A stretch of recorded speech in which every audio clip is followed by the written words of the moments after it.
Welcome back to Drive Your Thoughts podcast. I'm your host, Master Coach Carrie Marshall, and it's time to go after those goals. Yeah, whether ready or not, life's coming hard, no breaks, no stop. And if you put me on the spot, don't get it twisted, I never drop. If you feel a bit out of control and out the box, here's a way that you could drive your thoughts. Turn this podcast on, it's a lock. Carrie Marshall on the clock. Hey, what's up, everybody?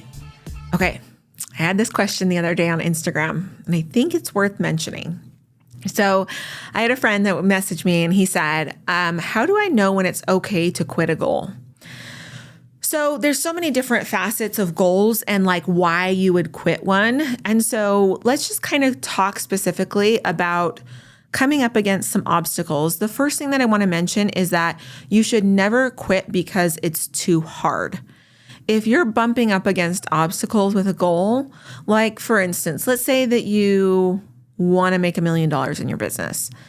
If you've made it to like 250 and then you like are hitting some obstacles and it's hard, I always say that just because it's hard doesn't mean that you should quit. So when do you quit? When do you just decide that it's too much? Well, here's a couple things that I like to do. Number one is you should never quit anything when you're emotional about it. So like, for instance, I have one of my friends that was like, I want to leave my marriage. And I was like, okay, well, what just happened? And she said, well, we just got in a big argument. I'm like, today's probably not the day to decide to get a divorce. I'm like, no judgment, whatever. Divorce is absolutely an option for you. I have no opinion about it. I'm like, but like, let's kind of think this through. Maybe today isn't the day for you to quit and call it quits with this. So the first thing that I always tell people is, number one, never make that decision when you're emotional. Whether you've had somebody say no to a sale, or you've had a fight or an argument, or you've had an injury. If you're going after maybe like a fitness goal, that's never the time to quit. Because what happens is when we do that, then what we do is we start to tell our brain that when things get hard, quitting's an option. And so anytime that we are emotional or it's hard in that one type of experience, that's not the time to quit. So that's the first thing to remember about quitting your goals. The second one is I want you to schedule a time to then look at it when you know that it's going to not be as emotionally charged. So let's go back to the business. Let's say that I'm trying to decide if I should shut down my coaching business. Okay, well, what I'm going to do is I'm actually going to, number one, not make that decision after I look at my failed Facebook funnel, right? I'm going to schedule a time to look at that. And I'm going to look at it through a lens of basically pros and cons list, right? I'm going to say like, what's great about this? I get to create content. I get clients. I get to help people. Well, what's hard about this? I haven't figured out marketing. I'm dumping a lot of money into it. I don't know if I'm profitable anymore. It's taking away time from my family, whatever else comes up for you. Can you see that? We're going to do what's great and then where are we struggling? What's not great about this? Then what we're going to do is we're going to actually put that whole list and we're just going to put it to the side. We're still not going to make the decision to quit. Somebody's out there like, damn it, Carrie. I thought I was going to be able to quit after I made this whole list of stuff that's gone wrong. But no, you're going to sit on it for a little bit again. And then the next time we're actually going to maybe include somebody that we trust to come in as a third party essentially and sit down with us and look over the list. And we're going to ask them, can you ask me just some really open-ended questions about this?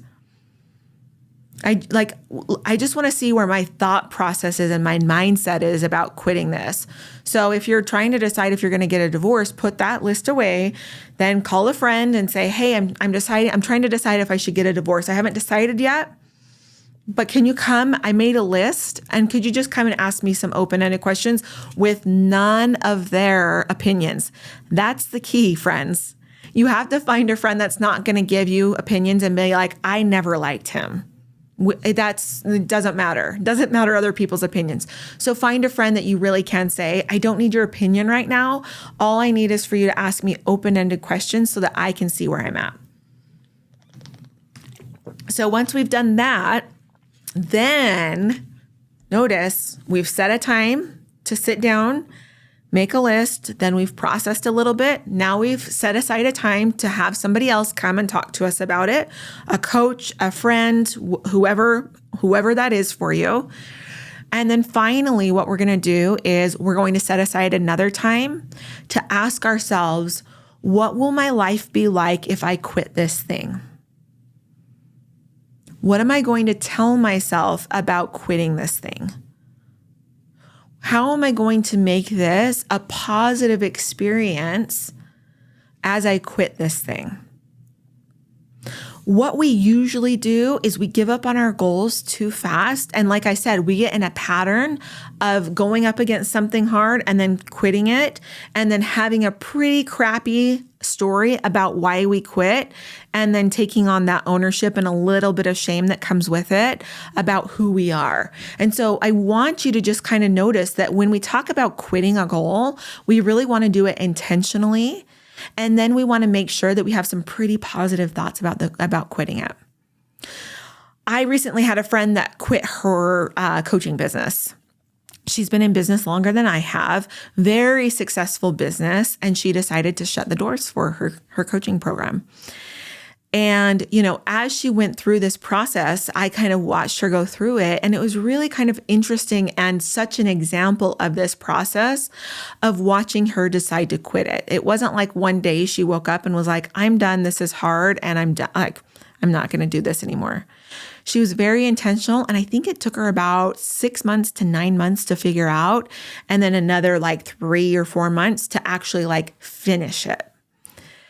And it was such a sweet process to watch her intentionally decide, talk to me about it, talk to her husband about it, have some really amazing thoughts about why she wanted to do it and quit her business.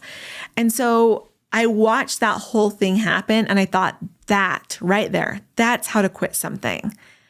It was just such a good testament to me of the power of quitting something when you know and when you have really great thoughts about why it's just not working for you anymore.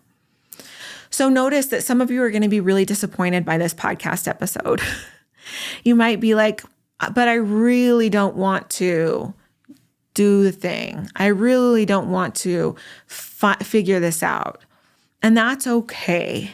But like I said, I'm going to encourage you to make that process a little bit longer and do it a little bit more intentionally so that you don't get in the pattern of quitting things. I have a really great friend of mine that has this thought and belief about himself that he's not good and that when he makes mistakes, he just better not show up again. And it's so painful to watch.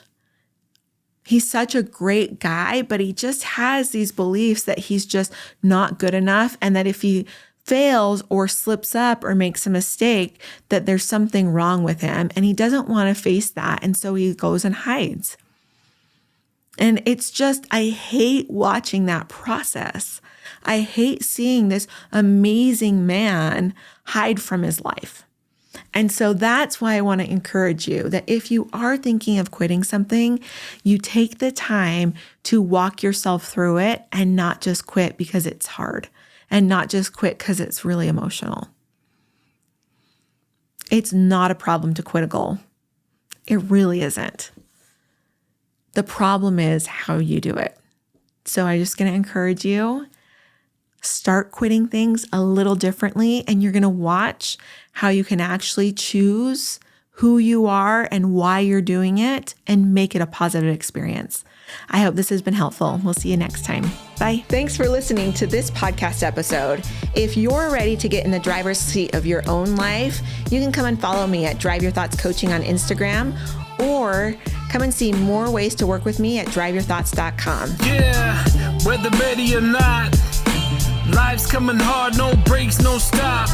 And if you put me on the spot, don't get it twisted, I never drop. If you feel a bit out of control and out the box, here's a way that you could drive your thoughts. Turn this podcast on, it's a lock. Carrie Marshall on the clock.